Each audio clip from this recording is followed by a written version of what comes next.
Welcome to EPG Pathshala. In this module, we will be talking about DHCP and cellular IP. So, we will start with the DHCP, that is Dynamic Host Configuration Protocol.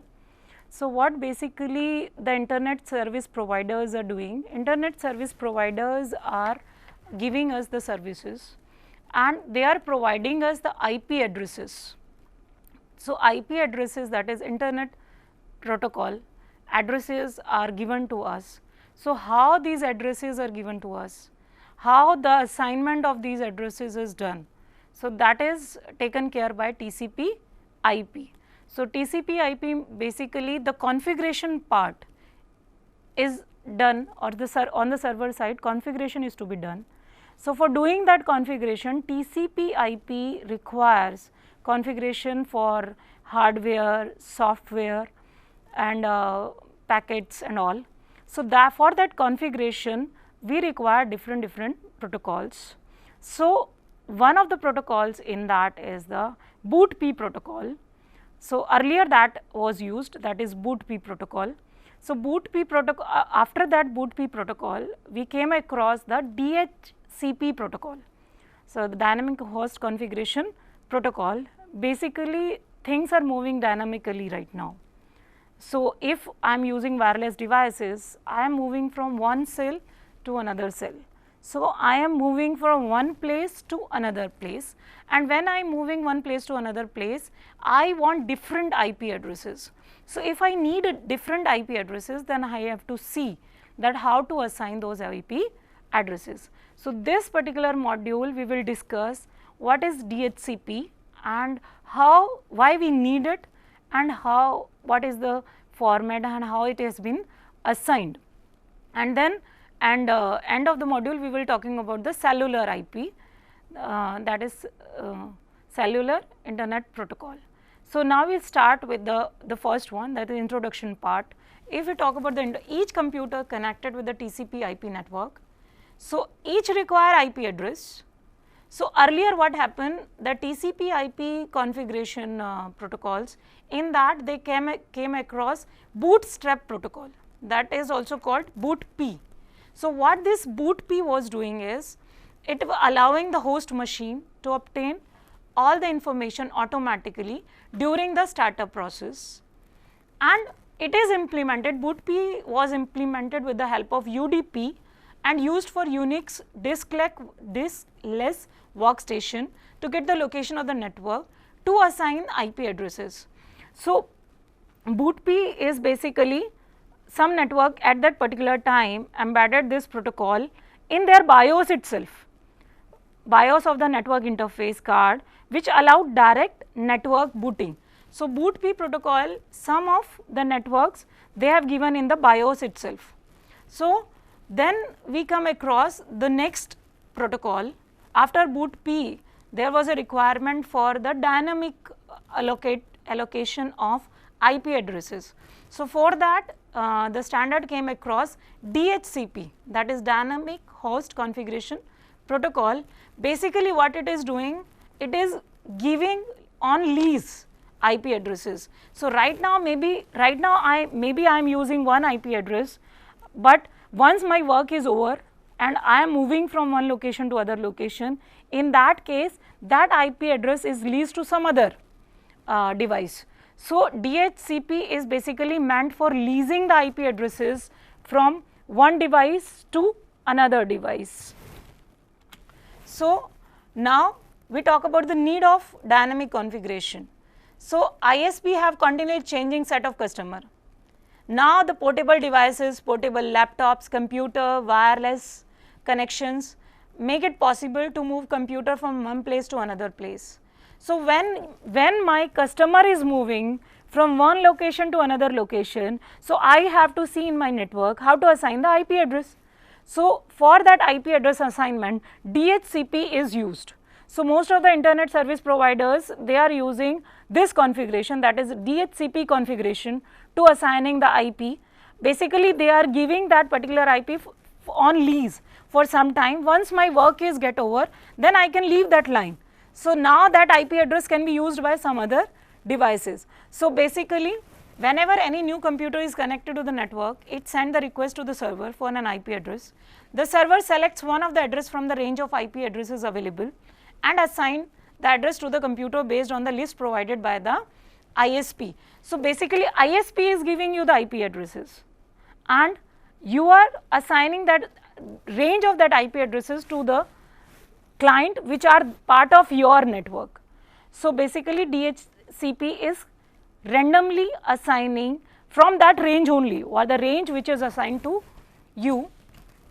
Now while we are talking about the how it is addresses assignment has been done, so basically there are 3 configuration which are available.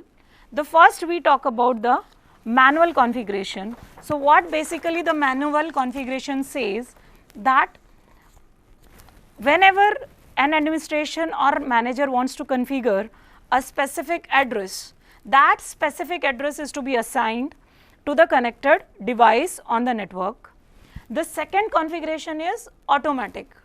Automatic configuration, what it says that the manager or administrator will allow a DHCP server to assign a fixed address when a computer is attached to the network first time, and that address will be remain with that computer.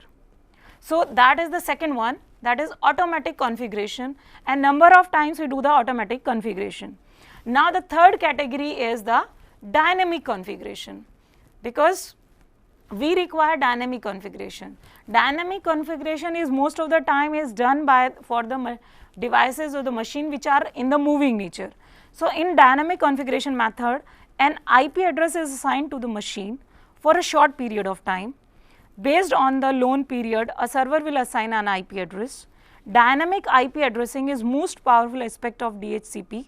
When a client contacts a DHCP server, the client sends an identifier, usually the client's hardware address. The server uses the client's identifier and the network to which the client has connected to determine how to assign the client an IP address. So what happened basically in the dynamic configuration, it is given as the IP address is given as a loan. So and on the client, particular client ID for a particular time, and once the time is over, that IP address can be detached from that particular client. So there are 3 classes which are used or configuration which are used. One is manual, that is done manually. The second is automatic. Once the machine becomes the part of the network, automatically IP address is assigned to it. And the third is the dynamic one. So it is basically used as a loan system, that if I am part of that particular network, I take on lease loan for some time, and then once I am out of that network, I am not going to use that, and basically DHCP server is going to manage all these things. So now we talk about the formats. So if we talk about DHCP message format, here on the screen you can see that there is total 32 bit. The first 8 bit are for op, the second 8 bit is for H type, the third is HLEN. So basically op is basically what operation we want to perform. There are 2 operations, either reply or request. So whether I am replying or I am requesting. So this H type is the hardware type, hardware length, and hops is basically a counter which is we are using as a counter. Then we are having transaction identifier, seconds elapsed, flag, client IP address, your IP address, server IP address, router IP address, client hardware address, that is 16 octants, server host name 64 octant, then boot file name 128 octant, then options. So this is variable. This particular layer is completely variable in the message format. If we talk about one by one about all these things, what is transaction identifier, second, so we can see in the next slide. So what exactly is this? Now we talk about, as I told you, what is op. Op is basically specify whether we want to perform request or we want to reply. And if I talk about the H type, which is the second part, 8 bit are used for this, that is hardware type, 1 for Ethernet. Then HLEN, that is hardware length, 6 for Ethernet. then this is hops, initially it is 0 and server will increment hops count value. Transaction ID, basically unique integer ID is assigned to match reply with the request. So, the transaction ID is telling whether it is a reply or a request and it should match, okay, this is the request, the reply has been made to that particular request. Then the second is specify the number of seconds before the client computer started, how much time it is using the net. So, flags, it controls the server response via unicast or broadcast. Then client IP address. Client IP address, if it is known by the client and if the client IP address is not known by the client, then what it will do? It will go to the your IP address. So, server return the client's IP address if previous field contain 0. If there is nothing in client IP address, then this particular, if there is 0 in that particular field, the server will return the client IP address here, your IP address. Now, there is a server IP address. So, what the server IP address is? Client specify the server IP address if server is specific. If server is specific, in that case only you know the server IP address. Then there is a router IP address of the router if it is known by the client machine. Then there is a client hardware address which is MAC address of the client machine specified by the client. This is the unique address which is assigned to the machine. Then there is a server host name. So, name of the specific server from where you are supposing a client or a customer is requesting and they want that the response should come from this. So, server host name is from which server I want the response. Then there is boot file name, that is client specifies the name of the booting file for small diskless machines and options are there as uses type, length, value, style, encoding. So, that is the optional field which is there in the message format.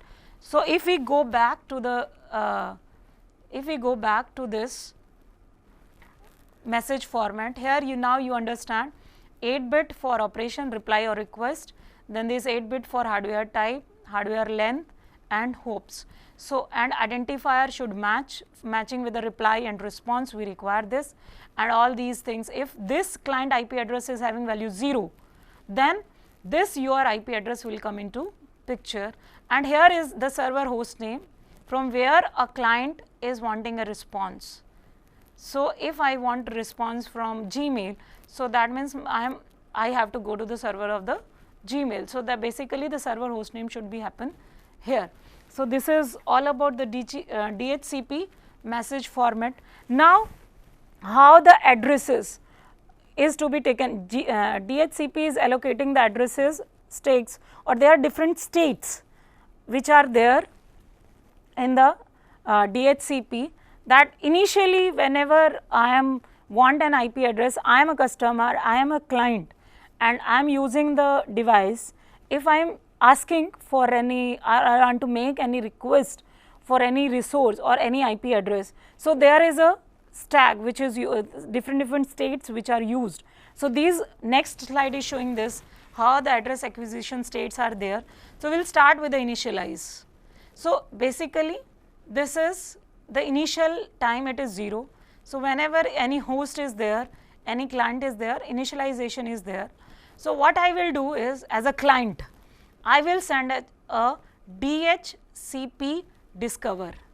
So, what basically I am doing is I am finding out that what is the DHCP server is available nearby to me. So, that is the job of the discover. So, discover is basically the it will broadcast the discover and what this discover will do, it will find out the all the servers which are available nearby and you have to select one of them. So, once you discover all the servers DHCP server which are available nearby the local network, it is going to choose the one. The depending upon the availability, what here it will do in the select, it will choose one. It will choose one means here you can see this, the DHCP offer. So, basically whatever network you have recognized Out of that, one will be chosen.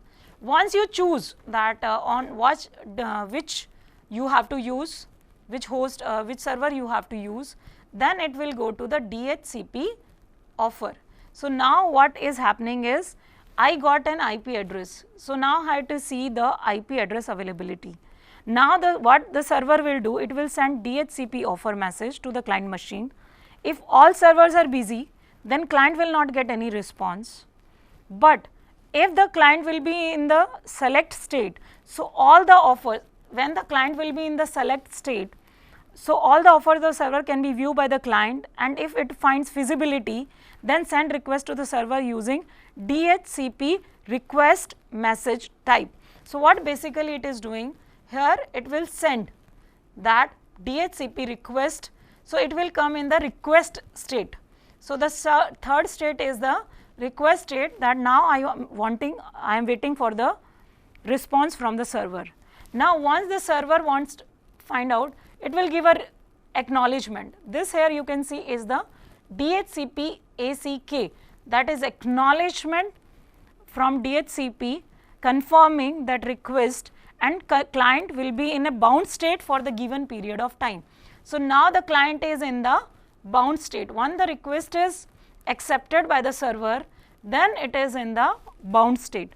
Once it is in the bound state, what will happen, that after 50% of the lease line is expired, because now it gets on the client gets on lease line. So if the 50% of it is consumed, it will send a DHCP request to renew it, to renew again. So if it comes in the renew state, so if it is renewed, it will get a DHCP acknowledgement signal here, and if it is not approved, it will get DHCP not acknowledged, and it will again go to the initialize state. So if it is renewed, it is coming back here, and if it is not renewed, it will going to the initialize state again here, right. So what will happen, that after this, depending on the availability, IP check, DHCP acknowledge or DHCP not acknowledge message. If it is received DHCP acknowledgement, that means its time period is extended of the lease, and if it is getting not acknowledged, that means it is lease line is now, it is going to finish. So it from renew state, it has to go from the initial stage. Now after completion of 87.5% of this, then it is again request to rebind. So what will happen, DHCP request for extending the lease period, again the server will check the availability of IP addresses, and if the IP addresses are available, then of any client is server side, then server will give DHCP acknowledgement here. You can see here acknowledgement is given. So again it will from rebind, it will go to the rebound, and if it is giving DHCP NAC message, that means it is not acknowledged, then that means lease line is expired, and now it will again goes to initialize state. Once you are in the bound state, that means right now you are using the lease line. So if you, after completing 100% of the lease period, client will be in the initialize state again, and in between if the clients want to release the lease period or cancel the lease line. So there are two reasons, either the job is done, so 100% job is done, it is again coming in the initialized state, or if there is cancellation in between, the clients want to leave, then again it will come with the signal as DHCP release. So once this message to the server, so the state of bound will be changed into the initialize state. So after the first timer expires, the client can move into renew state. If a second timer expire before renewal state, then the client can move into the rebind state, and if the final timer expires before a lease has been renewed, then the client stops using the IP address and returns to the initial state to obtain a new IP address. So how the address acquisition state is working, it is from initialization it is going to the select, from select it is going to the request, from request it is going to bound, and from bound it is going to the renew or it is going to rebind, and from renew it can also, if it is getting DHCP not acknowledgement signal, it will go to the initialized state.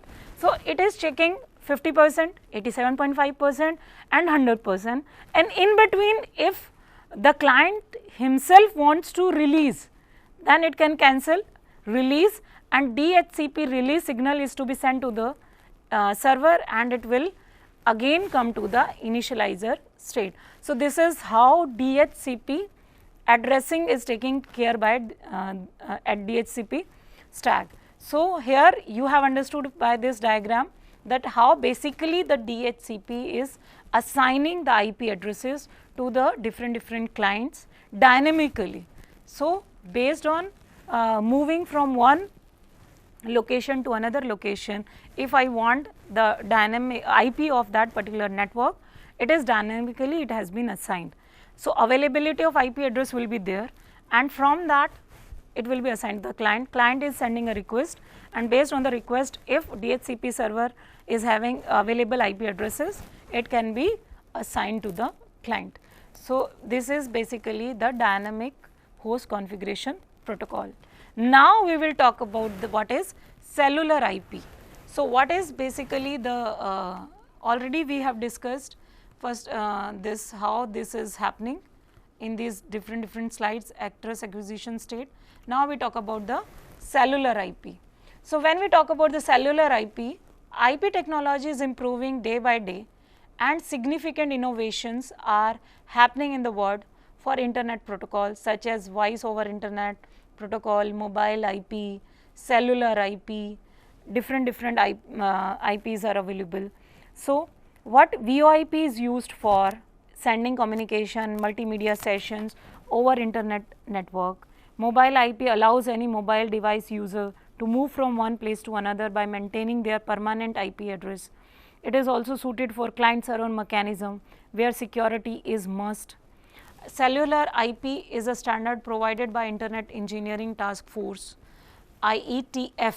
It was first proposed in the year 2000, and then CIP is used to work with the wireless network where inter-network communication is possible.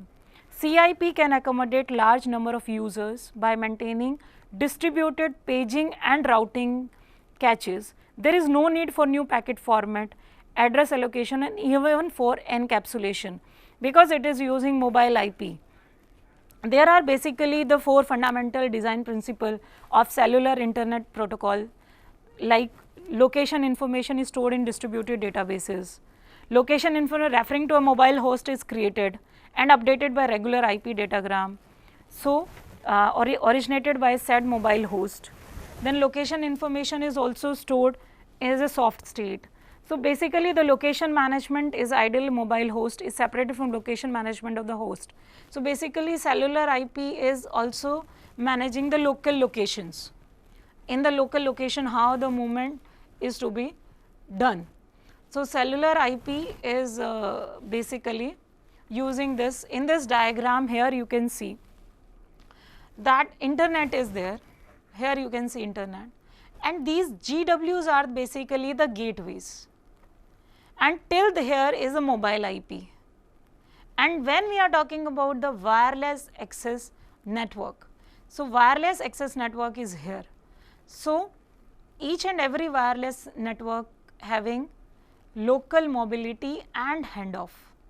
So, here you can see the local mobility and handoff. This is the part of cellular IP, but above to this is the part of the mobile IP. If we talk about the cellular IP, here you can see is the cell. This is one cell. If I am moving from one cell to another cell, so here you can see the communication. I can this is basically the local mobility, that I am moving in my own wireless access network, one cell to another cell we are moving. So, handoff will be there. So, handoff can be soft handoff and it can be hard handoff. So, a client machine wants wireless interface connection. So there is a mechanism which indicates the delivery of packet from one machine to another machine with high portability. So there are basically two mechanisms here which are used. One is soft, semi-soft handover and one is hard handover. So basically handover in cellular IP is basically two categories, hard handover and semi-soft. So during the handover mechanism, quality of signal matters. So basically what happen when we talk about the hard handover? So what will happen in the hard handover? If I am moving from one cell to another cell, and between the cell if there are network signal loss. So for some period of time I am not in any network. So that type of handover is called hard handover, because I am not in the network, signals are not there between two cells. So if the signal loss is there in between, that type of handover is called hard handover. But if signals are there, I am moving one cell to another cell, and if signals are there, that is called soft handover, semi-soft handover.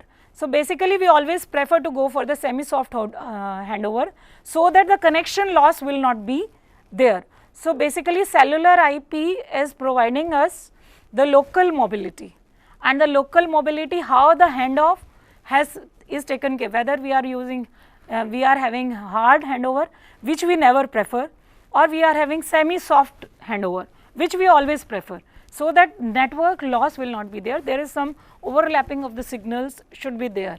So if we see in this particular slide that wireless access network is having local mobility and handoff, and here BTS is there, and here these are the cells available, and these cells are communicating with